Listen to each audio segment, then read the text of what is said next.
आज के कार्यक्रम का संचालन कर रहे हमारे साथी का, जिनकी हिंदी सुन के मैं हैरान रह गया, वास्तव में बता रहा हूं। मुझे बड़ी प्रसन्नता हुई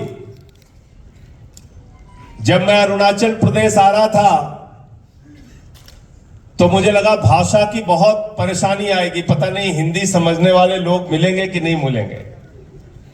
लेकिन कार्यक्रम का संचालन हमारे साथी जब यहां पे कर रहे थे, स्टेट के स्पोक्स पर्सन, तो मुझे लगा कि बहुत सारे नॉर्थ इंडिया के लोग इनसे हिंदी सुन के शर्म आएगी उनको कि वास्तव में कितनी अच्छी हिंदी बोल रहे हैं। और मैं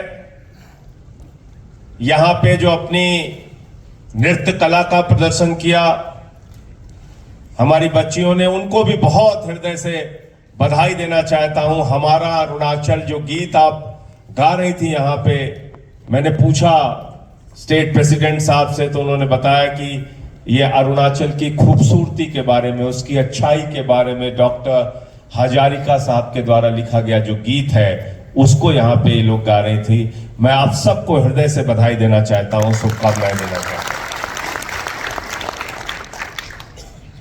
सूर्य का पहला प्रकाश अगर इस प्रदेश के ऊपर पड़ता है तो ये प्रकाश हमेशा आपको उन्नति की ओर ले जाए, ये प्रकाश हमेशा आपको विकास की ओर ले जाए, ये प्रकाश हमेशा आपको खुशहाली की ओर ले जाए, ये प्रकाश हमेशा आपको शांति, अमन और भाईचारे की ओर ले जाए। ऐसी मेरी प्रभु से कामना है, ईश्वर से कामना है। कितना खूबसूरत प्रदेश है। 26 से ज्यादा मेजर ट्राइब्स यहां पे रहते हैं और 100 सब ट्राइब्स यहां पे रहते हैं। इतनी विविधता, इतनी डाइवर्सिटी, इतने तरह के लोग इस एक प्रदेश में रहते हैं। यही असली भारत है। यूनिटी इन डाइवर्सिटी हमारी पहचान है। विविधता में एकता भारत की विशेषता है। लेकिन दुर्भाग्य से इस देश की सत्ता पर और अरुणाचल प्रदेश की सत्ता पर वो लोग काबिज हो गए हैं जो इस देश के अमन और चैन को बिगाड़ना चाहते हैं, जो बांटो और राज करो की नीति करना चाहते हैं। हम इनको कभी सफल नहीं होने देंगे। हम अमन से रहना चाहते हैं, भाईचारे के साथ रहना चाहते हैं, एकता के साथ रहना चाहते हैं। और मैं तो ये बार बार कहता हूं कि ये देश कैसे चलेगा? ये देश चलेगा बाबा साहब डॉक्टर भीमराव अंबेडकर के संविधान से। ये देश नरेंद्र मोदी और खांडू के फरमान से नहीं चलेगा, ये भारत के संविधान से चलेगा। बाबा साहब डॉक्टर भीमराव अंबेडकर, कितना अच्छा, कितना खूबसूरत संविधान लिखा उन्होंने। और आर्टिकल 1 लिखा पार्लियामेंट के अंदर। हम लोग उसको जब गए तो हमने उस पर शपथ लिया। आर्टिकल 1 कॉन्स्टिट्यूशन का कहता है, India that is Bharat shall be A union of states. ये आर्टिकल 1 कॉन्स्टिट्यूशन का कहता है। मोदी जी कहते हैं हम इंडिया का नाम बदल देंगे। 900 टाइम्स इंडिया का नाम कॉन्स्टिट्यूशन में आया है। ये किसी के पिता की देन नहीं है, ये बाबा साहब डॉक्टर भीमराव अंबेडकर के द्वारा कॉन्स्टिट्यूशन में इंडिया लिखा गया है। इंडिया का नाम बदलने की कोशिश बीजेपी वालों कतई मत करना, वरना पूरा देश तुम्हारे खिलाफ सड़कों पे खड़ा हो।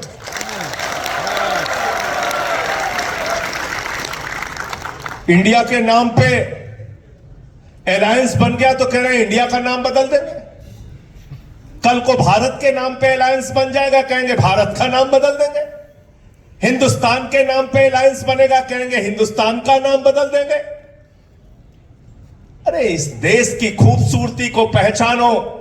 हम इस देश को इंडिया भी कहेंगे, भारत भी कहेंगे, हिंदुस्तान भी कहेंगे, क्योंकि कश्मीर से लेकर कन्याकुमारी तक भारत एक है, इंडिया एक है, हिंदुस्तान एक है। इसको बांटने की कोशिश कभी मत करना। और एक बात और याद रखना कि ये आपको स्टेट के नाम पे, लैंग्वेज के नाम पे, कल्चर के नाम पे बांटना चाहते हैं। और हम अपने कल्चर के हिसाब से, अपने रिलीजन के हिसाब से, अपने स्टेट के हिसाब से, अपनी डाइवर्सिटी के हिसाब से जीना चाहते हैं और मिलकर रहना चाहते हैं।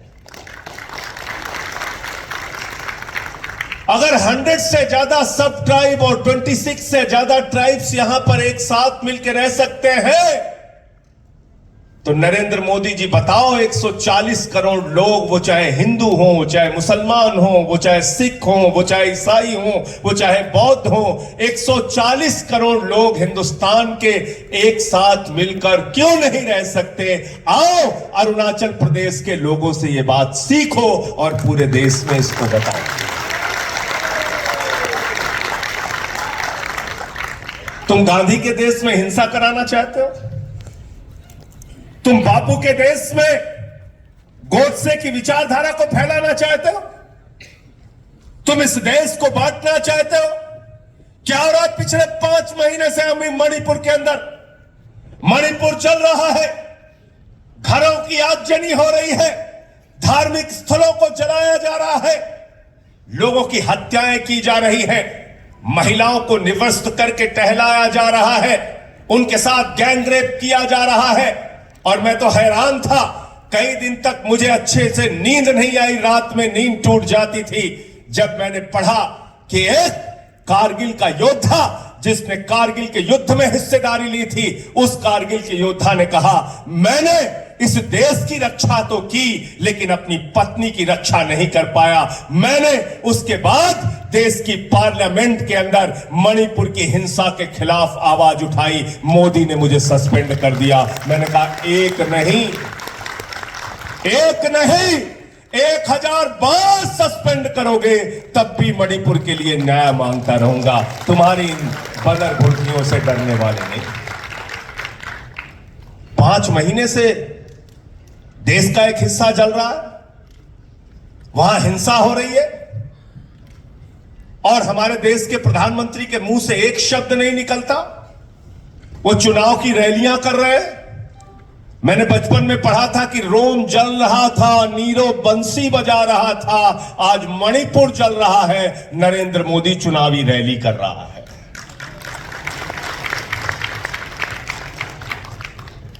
गलत तो नहीं कह रहा हूं? गलत तो नहीं कह रहा हूं?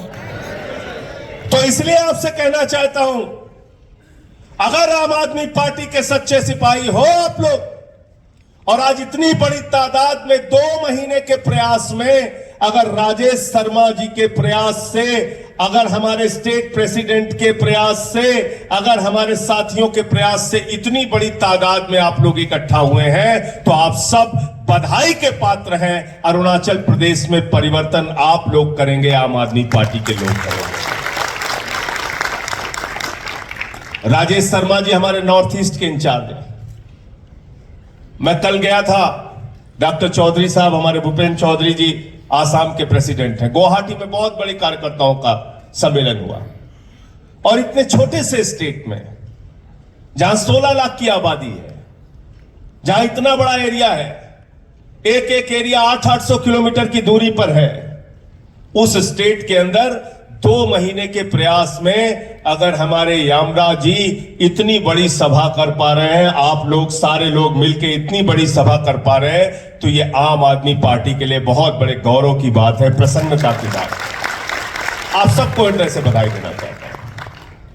लेकिन कुछ दुख था इनके मन में। मुझसे कह रहे थे कि यहां चुनाव होता है तो लोग पैसे बांटते हैं, चुनाव होता है तो शराब बांटते हैं, चुनाव होता है तो छोटी मोटी जरूरतें पूरी कर देते हैं और सरकार बना लेते हैं, चुनाव जीत जाते हैं। यह हमारे लोकतंत्र के लिए बहुत दुर्भाग्य की बात है। यह बहुत ही दुर्भाग्यपूर्ण है कि लोग पैसे देके टिकट खरीदते हैं पार्टियों का, उसके बाद लोगों का वोट खरीदते हैं, और जब विधायक बन जाते हैं, मंत्री बन जाते हैं, मुख्यमंत्री बन जाते हैं, तो 5 साल तक उस प्रदेश को लूटने का काम करते हैं, भ्रष्टाचार करने का काम करते हैं। और दुर्भाग्य से मित्रों यही हो रहा है अरुणाचल के साथ। आपके पहाड़ बेचे जा रहे हैं, आपकी माइंस बेची जा रही है, आपका कैरियर बेचा जा रहा है, आपका भविष्य बेचा जा रहा है, आपका राशन बेचा जा रहा है, आपका एजुकेशन बेचा जा रहा है, आपकी सड़कें बेची जा रही हैं। हम लोग 2 वक्त की रोटी खाते हैं और अरुणाचल प्रदेश के नेता सड़क खाते हैं, बिजली खाते हैं, पानी खाते हैं, स्कूल खा लेते हैं, पूरा का पूरा स्कूल खा लेते हैं, माइंस खा लेते हैं, कोयला खाते हैं, कोयला खाते हैं। खाते नहीं खाते बताओ? खाते हैं ना। अगर इनके करप्शन पे रोक लगाना है तो आम आदमी पार्टी जैसी ऑनेस्ट पार्टी यहां पे आपको लानी पड़ेगी। आम आदमी पार्टी की जिस दिन सरकार बनेगी, इन बेईमानों का सारा धंधा बंद हो जाएगा, क्योंकि इस पार्टी का जन्म हुआ है करप्शन के खिलाफ लड़ने से। अन्ना जी का आंदोलन चल रहा था, केजरीवाल साहब, हम लोग पूरा देश एक साथ निकल के हम लोगों ने कहा करप्शन के खिलाफ एक कानून बना दो, करप्शन के खिलाफ एक कानून बना दो। सरकार ने कहा कानून बनाना है तो विधानसभा में आओ, कानून बनाना है तो लोकसभा में आओ।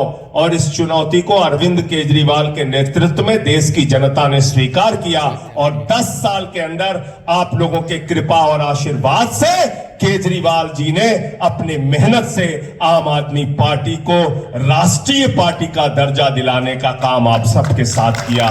बहुत बहुत बधाई के पात्र। और यह परिवर्तन देश के हर हिस्से में हो रहा है। इतनी भीड़ तो पहले दिल्ली में नहीं इकट्ठा होती थी जितनी अरुणाचल में आज इकट्ठा हुई है। तो जब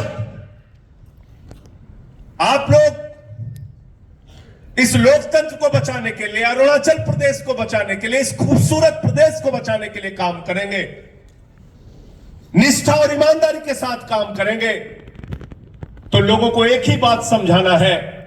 आज तुमको ये 5,000 रुपए दे रहा है, आज ये वोट मांगने वाला कैंडिडेट आपको 20,000 रुपए दे रहा है, 10,000 रुपए दे रहा है, दारू की बोतल दे रहा है, मुर्गा खिला रहा है, लेकिन जिस दिन ये जीत जाएगा आपके बच्चों के एजुकेशन को बेचने का काम करेगा, अरुणाचल प्रदेश के हॉस्पिटल्स को, सड़क को, स्टेडियम को बेचने का काम करेगा, अरुणाचल प्रदेश के फ्यूचर और भविष्य को बेचने का काम करेगा।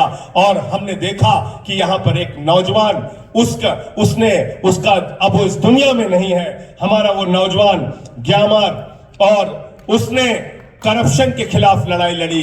करप्शन क्या था? सिविल सर्विसेज में 40-40 लाख रुपए में पेपर लीक किया गया। 40-40 लाख रुपए में।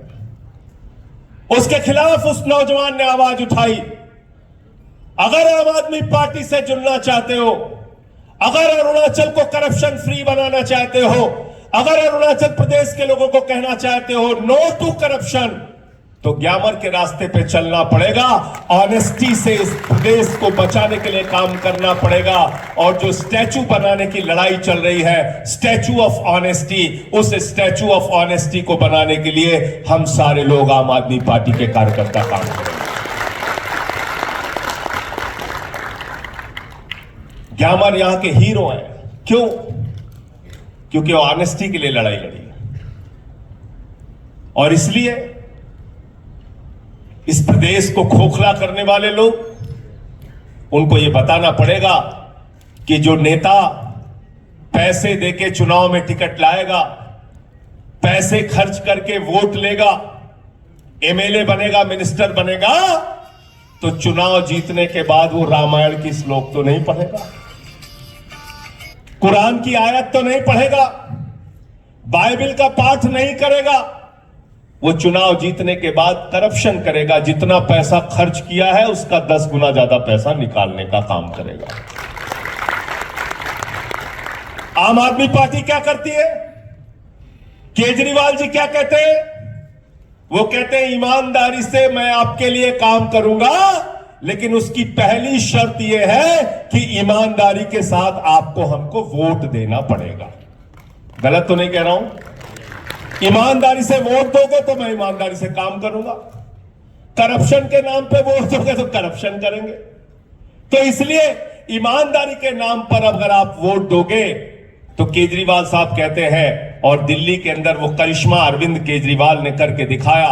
जब सत्ता में आए तो किसी ने सोचा नहीं था, भारत के पहले मुख्यमंत्री अरविंद केजरीवाल बने, जिन्होंने कहा गरीब के घर में रोशनी तो होनी चाहिए, लेकिन उस रोशनी की कोई कीमत नहीं होनी चाहिए। Free electricity, free electricity Delhi के अंदर पहली गवर्नमेंट आम आदमी पार्टी की केजरीवाल जी की बनी। और जो हमारे अरुणाचल के साथी दिल्ली में पढ़ाई करते होंगे, रहते होंगे, उनका जीरो बिजली का बिल आता होगा, पूछ लेना आप। आता नहीं आता जीरो बिजली का बिल? पूछ लेना आप। जो साथी आपके दिल्ली में होंगे उनसे पूछ लेना, जीरो बिजली का बिल आता है। 200 यूनिट तक फ्री, 400 यूनिट तक आधे दाम पे। अरुणाचल प्रदेश जहां पे बिजली जरूरत से ज्यादा पैदा होती है, जिस प्रदेश से दूसरे राज्य को बिजली दी जाती है, जिस प्रदेश से दूसरे देश को बिजली दी जा सकती है, उस प्रदेश में 9 रुपए 50 पैसे यूनिट बिजली मिल रही है। और दिल्ली के अंदर जीरो में बिजली का बिल आता है, फ्री बिजली मिल रही है। यह सिर्फ और सिर्फ करप्शन की वजह से है, करप्शन की वजह से। आम आदमी पार्टी की अरुणाचल में सरकार बनी तो 5,000 रुपए हर महीने आपका बिजली का बिल बचेगा। बचेगा कि नहीं बचेगा बताओ? बचेगा कि नहीं बचेगा? आ जाते हैं एजुकेशन पे। दिल्ली में एजुकेशन फ्री किया केजरीवाल जी ने। जब मुख्यमंत्री बने, मनीष सिसोदिया जी के साथ जाते थे सरकारी स्कूलों को देखने के लिए, मकड़ी के जाले लगे रहते थे, छोटे छोटे बच्चे टाट पट्टी पर बैठ के पढ़ते थे। ये हमारा जितना बच्चा, ये तारा अभी जो आया था, ये हम सबके आंखों का तारा, ये बच्चा, ऐसे बच्चे वहां टाट पट्टी पर बैठ के पढ़ते थे। बच्चियों के लिए टॉयलेट का इंतजाम नहीं था सरकारी स्कूलों में। आज उन्हीं सरकारी स्कूलों में जहां मकड़ी के जाले लगे रहते थे, अरविंद केजरीवाल और मनीष सिसोदिया ने बच्चों की पढ़ाई के लिए एयर कंडीशन कमरे बनाए, एथलीट के ग्राउंड बनाए, हॉकी के ग्राउंड बनाए, स्विमिंग पूल का निर्माण किया और कहा जहां अमीर का बच्चा पढ़ेगा वहां गरीब का बच्चा पढ़ेगा। और आज सरकारी स्कूलों में एडमिशन के लिए पैरवी होती है, होड़ लगी रहती है। अगर घर में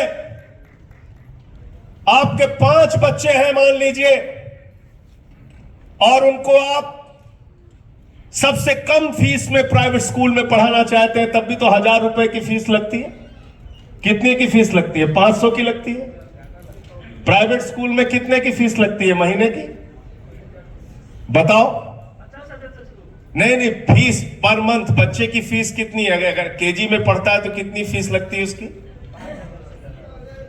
पर मंथ? बताओ आप। 1500 से 2000। 5 बच्चे हैं, अगर उनको फ्री एजुकेशन अरुणाचल में आम आदमी पार्टी की सरकार देगी तो 10,000 रुपए तो आपका एजुकेशन का बचेगा, हर महीने एजुकेशन का बचेगा। बचेगा कि नहीं बताओ? हमने मोहल्ला क्लिनिक बनाया जहां पे दवाएं फ्री मिलती हैं, इलाज फ्री होता है, अल्ट्रासाउंड फ्री होता है, 200 तरह की जांच फ्री होती है। फरिश्ते स्कीम दिल्ली के अंदर लागू की। और केजरीवाल जी ने कहा रास्ते में कोई एक्सीडेंटल केस मिल जाए तो उसको छोड़ के भागना नहीं, गाड़ी पे बिठाना, हॉस्पिटल में पहुंचाने का भी 2,000 रुपए आपको देंगे। और इलाज में अगर 50 लाख रुपए भी खर्च होता है तो दिल्ली की केजरीवाल सरकार देती है। ये हमारी हेल्थ स्कीम।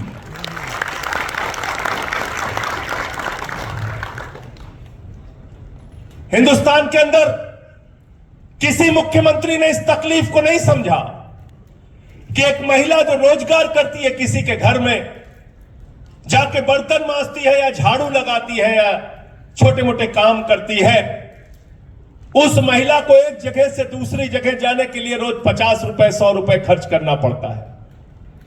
देश के किसी मुख्यमंत्री ने इस तकलीफ का एहसास नहीं किया कि एक रेहड़ी वाले, एक गरीब आदमी, एक झुग्गी में रहने वाले आदमी की अगर 3 बेटियां हैं, उसको कॉलेज जाना है तो उसको रोज 100-150 रुपए का इंतजाम करना होता है। इस दर्द को, इस तकलीफ को, बेटियों की उन तकलीफ को समझने का काम अरविंद केजरीवाल ने किया। उन्होंने कहा माताओं, बहनों और बेटियों के लिए दिल्ली के अंदर बस की यात्रा पूरी तरीके से फ्री होगी, फ्री।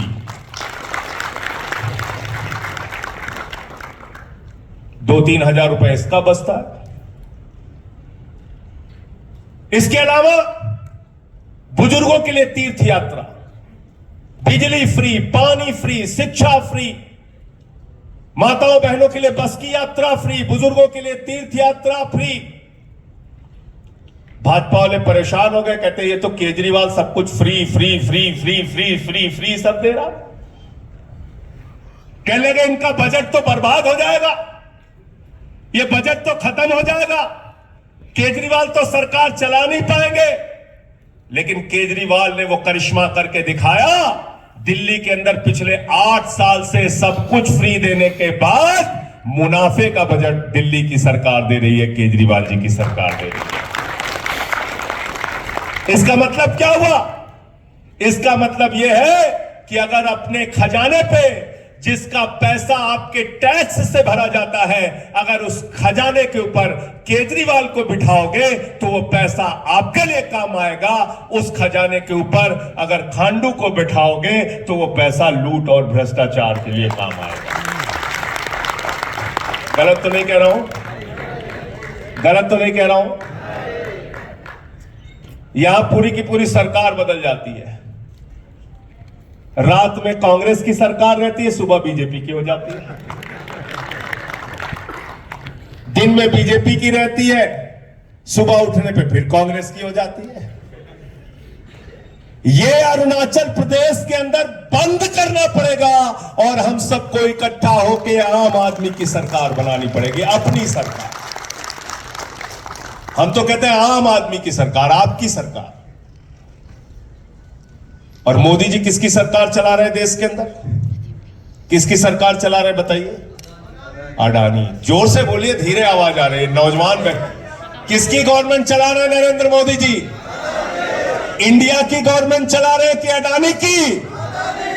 अडानी की। आकाश में चले जाओ तो हवाई जहाज किसका है? पीछे से आवाज नहीं आ रही, हमारी बेटियां बैठी हुई है, जोर से आवाज बताइए। किसका है हवाई जहाज? किसका है? अडानी। जमीन पे आ जाओ तो एयरपोर्ट किसका? समुद्र में चले जाओ तो सी पोर्ट किसका? पाताल में चले जाओ तो कोयला किसका? गैस किसका? बिजली किसकी? पानी किसका? सड़क किसकी? रेल किसका? तेल किसका? खेल किसका? तो इसीलिए मैं मोदी जी से कहता हूं, मोदी जी आप इंडिया के नहीं अडानी के प्रधानमंत्री हो, अडानी के। किसी ने मुझसे कहा कि इस बार 2024 के चुनाव में इंडिया अलायंस और एनडीए की लड़ाई होगी। मैंने कहा हां, इंडिया अलायंस तो रहेगा, लेकिन ये जो एनडीए है ना, ये है new dealer of Adani. NDA क्या है? एनडीए क्या है? New dealer of Adani. इनको कोई काम नहीं करना। पूरा देश किसके नाम पे नीलाम कर रहे हैं? अपने दोस्त के नाम पे। अरविंद केजरीवाल देश के लिए काम कर रहे हैं, नरेंद्र मोदी दोस्त के लिए काम कर रहे हैं, ये फर्क है। मोदी जी कहते हैं भारत माता की जय, हम भारत की रेलवे बेचेंगे। मोदी जी कहते हैं भारत माता की जय, हम भारत का तेल बेचेंगे। भारत माता की जय, हम भारत का खेल बेचेंगे।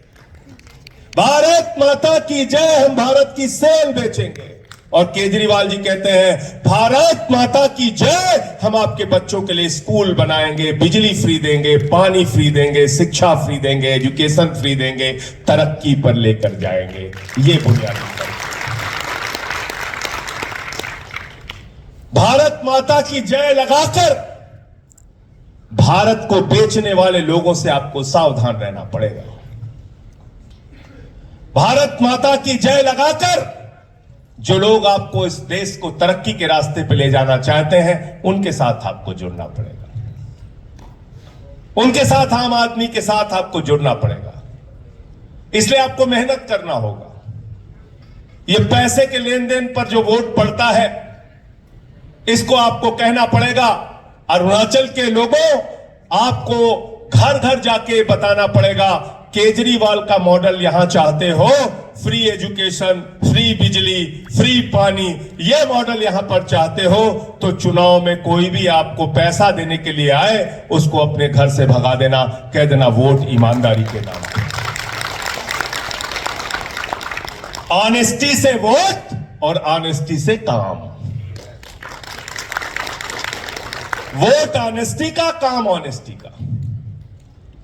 यही हमारी सच्ची श्रद्धांजलि अपने उस नौजवान को होगी जिसकी स्टैचू ऑफ ऑनेस्टी हम लगाना चाहते हैं ग्यामर के लिए। सच्ची श्रद्धांजलि हमारे दिल से यही ट्रिब्यूट होगा कि हम अरुणाचल को करप्शन से निकालें, करप्शन से बाहर करें। आज साथियों और दोस्तों, आम आदमी पार्टी का सफर इतना आसान नहीं था। दिल्ली में जब केजरीवाल जी ने पार्टी बनाई तो लोग हंसते थे हमारे ऊपर, मजाक उड़ाते थे, कहते थे आम आदमी पार्टी वालों का पता नहीं चलेगा, इनका कहीं अता पता नहीं चलेगा। पहले चुनाव में 28 सीटें आई, दूसरे चुनाव में 67 सीट्स आई और तीसरे चुनाव में 62 सीट्स आई। दूसरे चुनाव में केजरीवाल जी को जब 67 सीट्स मिली तो बीजेपी वालों को 3 सीट आई। लोगों ने कहा बीजेपी को दिल्ली की जनता ने स्कूटर पार्टी बना दिया। बोले स्कूटर पार्टी क्या है? बोले एक स्कूटर पे 3 विधायक बैठो और विधानसभा जाओ। लेकिन 5 साल काम करने के बाद देश के पहले मुख्यमंत्री अरविंद केजरीवाल, जिन्होंने जनता से कहा भाइयों और बहनों, अगर आपके बच्चों की शिक्षा के लिए काम किया है, अगर आपके लिए इलाज के लिए काम किया है, अगर आपको फ्री बिजली, फ्री पानी देने के लिए काम किया है, तो मुझे वोट देना।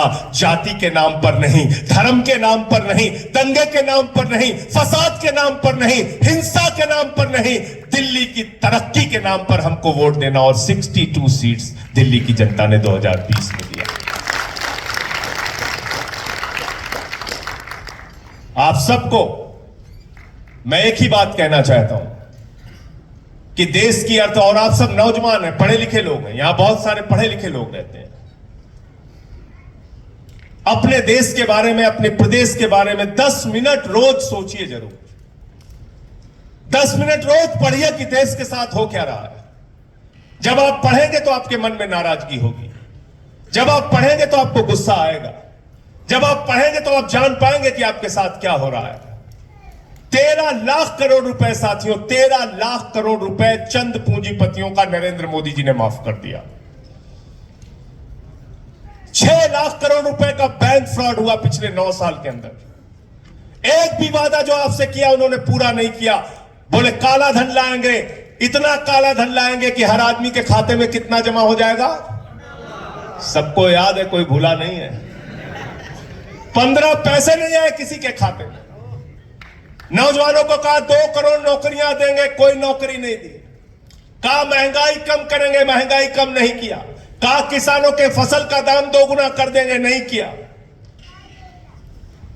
क्या किया मोदी जी ने? क्या किया? चीन के राष्ट्रपति को झूला झुलाने का काम किया। उसको झूला झुलाते हैं, वो हमारी जमीन में घुसपैठ करता है। अरुणाचल प्रदेश के लोगों को मैं इसलिए भी बधाई देना चाहता हूं कि यहां पर रहने वाला एक एक इंसान सच्चा भारतीय है और भारत के साथ खड़ा है, भारत की सीमाओं के साथ खड़ा है। इस क्षेत्र में कोई घुसपैठ करने की कोशिश करता है, सबसे पहले अरुणाचल प्रदेश के नागरिक, यहां के संगठन के लोग आवाज उठाते हैं कि हमें चाइना की घुसपैठ नहीं चाहिए, हम भारत माता की जय लगाने वाले सच्चे भारतीय हैं, भारत के साथ खड़े हैं। तो इसलिए जो मौजूदा परिस्थितियां हैं, मैंने आपको बताया, इससे अगर आपको निकलना है, इससे आपको अगर बचना है तो उसका एक ही फॉर्मूला है, आम आदमी पार्टी के साथ जुड़िए और इस नई राजनीति, इस बदलाव की राजनीति का हिस्सा बनिए। दिल्ली में 3 बार से सरकार बनी, पंजाब में हमारी सरकार आ गई, पंजाब में भी 0 बिजली का बिल आ रहा है। 90% लोगों का 0 बिजली का बिल। तो हमारा तो नारा है, इंसान का इंसान से हो भाईचारा। यही पैगाम हमारा। केजरीवाल जी यही बात कहते हैं। हम हिंदू मुसलमान की राजनीति नहीं करना चाहते, हम इस देश को बांटने की राजनीति नहीं करना चाहते। ये लोग मंदिर के नाम पे, मस्जिद के नाम पे झगड़े कराने का काम करते हैं कभी। और मैं तो इस पार्टी का नाम ही बदल चुका हूं। पहले हिंदू को मुसलमान से झगड़ा कराओ राजेश जी, हिंदू मुसलमान में झगड़ा कराओ, फिर हिंदू का सिख से झगड़ा कराओ, फिर हिंदू का ईसाई से झगड़ा कराओ, फिर हिंदू का हिंदू से झगड़ा कराओ, जाट का गैर जाट से झगड़ा कराओ, मराठा का गैर मराठा से झगड़ा कराओ, किसान का पुलिस के जवान से झगड़ा कराओ, पहलवान का पुलिस के जवान से झगड़ा कराओ। तो मैंने भारतीय जनता पार्टी का नाम बदल के भारतीय झगड़ा पार्टी रख दिया। झगड़ा कराने वालों की पार्टी है। गलती से आपके राज्य में आ गई है, अरुणाचल प्रदेश में। इस बार 24 में इन लोगों को विदा कर देना है। यहां से कर दोगे कि नहीं? बताओ, करोगे कि नहीं करोगे? इनकी नफरत की राजनीति को खत्म करोगे कि नहीं करोगे? इनके दंगे फसाद की राजनीति को खत्म करोगे कि नहीं करोगे? इनके जो देश और समाज को बांटने की राजनीति है उसको खत्म करोगे कि नहीं करोगे? करना है, आपको करना है। और कौन सी पार्टी को लाना है? स्कूल, अस्पताल, बिजली, पानी की सुविधाएं देने वाली पार्टी आम आदमी पार्टी को, केजरीवाल जी को लाना है। और क्यों ये बात मैं कह रहा हूं? मोदी जी हमारे यहां गए उत्तर प्रदेश में, एक सभा कर रहे थे। सुनिएगा, आपको अफसोस होगा कि देश का प्रधानमंत्री कैसा सोचता है। उस सभा में प्रधानमंत्री जी ने कहा, भाइयों और बहनों, अगर गांव गांव में कब्रिस्तान है तो शमशान होना चाहिए कि नहीं होना चाहिए? बताइए आप। अरविंद केजरीवाल कहते हैं, भाइयों और बहनों, गांव गांव में स्कूल होना चाहिए कि नहीं, मोहल्ला क्लिनिक होना चाहिए कि नहीं, सड़कें होनी चाहिए कि नहीं, बिजली होना चाहिए कि नहीं, पीने का साफ पानी होना चाहिए कि नहीं? नरेंद्र मोदी जी कहते हैं, गांव गांव में शमशान होना चाहिए कि नहीं होना चाहिए? बताओ, शमशान बनाने वाली पार्टी आपका भला कर सकती है क्या? कर सकती है क्या? कर सकती है क्या? तो ये शमशान बनाने वाली पार्टी को इस बार अरुणाचल प्रदेश से निकाल के बाहर करना है और आम आदमी का राज यहां पे स्थापित करना है। बहुत बहुत शुक्रिया, बहुत बहुत धन्यवाद। दिल की गहराइयों से आप सबका बहुत बहुत आभार कि आपने इतने अच्छे ढंग से मेरी बातों को सुना, और मेरी बातों में कुछ भी आपको अच्छा लगा हो तो इस बात को अरुणाचल के गली, मोहल्ले और गांवों तक पहुंचाइएगा। इंकलाब जिंदाबाद, आम आदमी जिंदाबाद। बहुत बहुत असर करेगा अरुणाचल, जितने आज यहाँ सुन रहे हैं, और आज कमती तादाद होगा लेकिन हजारों करोड़ों में लोग सुना जाएगा आपके इस भाषण को। बहुत बहुत धन्यवाद महाशय। इस समय हम लोग अग्रसर करते हुए, इस समय हम लोग आज का इस कार्यक्रम का अंतिम पड़ाव है।